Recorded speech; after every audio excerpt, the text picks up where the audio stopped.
peine réveillé, c'est déjà parti. Vous savez, comme je le répète, la vérité est tellement simple que les humains, eux, ils compliquent tout, alors que tout est simple. Et aussi, c'est une phrase que j'aime bien dire, que certains aussi disent, oui, cette phrase est vraie. La vérité se cache derrière les mots. Alors voici la vérité qui se cache derrière cette expression. Vous savez, ce n'est pas au hasard, ou plutôt ce n'est pas un hasard, quand on parle du système solaire. Quand on dit le système solaire, eh ben, ça veut dire beaucoup de choses. Allons-y, partons justement à la quête ou à la conquête de cette révélation. Le système solaire est l'ensemble formé, écoutez bien, le système solaire est l'ensemble formé par le Soleil et tous les astres qui tournent autour de lui, maintenus par la force de gravité. Le système solaire, ça veut dire que c'est le système du Soleil, tout simplement.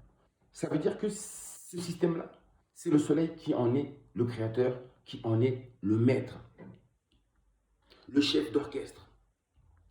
Le système solaire se trouve dans la galaxie appelée la Voie lactée et contient 8 planètes, des planètes naines, ainsi que des milliards de petits corps comme des astéroïdes et des comètes. Un système donc régi, créé, dirigé, gouverné par le Soleil. Donc de ce fait, le Soleil est le gouverneur de l'humanité. Eh les Congolais, Pinanza, ça vous dit rien? Oui, le gouverneur de l'humanité, c'est le Soleil. Le Soleil est aussi le maître de l'univers. Oui, le maître de l'univers, c'est le Soleil. C'est Nembumba Loa, c'est Ra. Pourquoi maître de l'univers? Parce que le Soleil est sa position centrale. Le Soleil, non, plutôt le Soleil est la position centrale, à la position centrale. Le Soleil est une étoile au milieu de tout le système. Il est le cercle avec un point central qui contrôle le tout, selon l'astrologie. Il donne la lumière et la chaleur. Sa force d'attraction retient tous les autres objets, c'est-à-dire c'est-à-dire planètes et comètes, étoiles, tout ce qui se trouve autour de lui. Sa force d'attraction retient tous les autres objets, tous les autres objets. On n'a pas dit que c'était l'eau qui retient tous les autres objets. On n'a pas dit que c'était le feu, ni l'air, ni la terre. Là, on a bien dit, sa force d'attraction retient tous les autres objets, célestes et terrestres, voire même sous-marines. Sa force d'attraction retient tous les autres objets près de lui. La seule étoile du système solaire est le Soleil, l'unique. Vous voyez pourquoi on dit l'unique? Ce n'est pas pour rien. Le Soleil est une naine jaune qui représente à elle seule, écoutez bien, environ 99,8% de la masse totale du système solaire. Il enveloppe le tout, il englobe le tout dans le tout. Tous les autres objets, c'est-à-dire créations célestes, comme les planètes et les astéroïdes, gravitent autour de lui.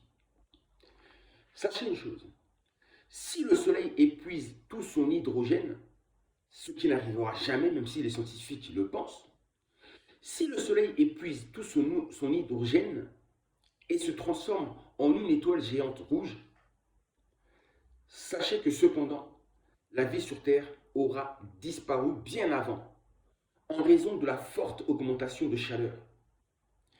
Voilà ce qu'est le Soleil, le créateur et la pièce maîtresse de la vie, la clé Ankh. Le Soleil existait bien avant les hommes et les religions. Le Soleil était déjà là, l'ancien des jours. 98% de la masse totale, oui, il englobe le tout. Sa lumière est partout et se trouve dans tout ce qui existe. À méditer, à méditer. Je vous dis à très bientôt. Oui, la vérité se cache derrière les mots. Le système solaire. Vous n'avez jamais pensé à ça? Pourquoi on dit système solaire? Ça voulait tout dire. Voici la révélation du jour.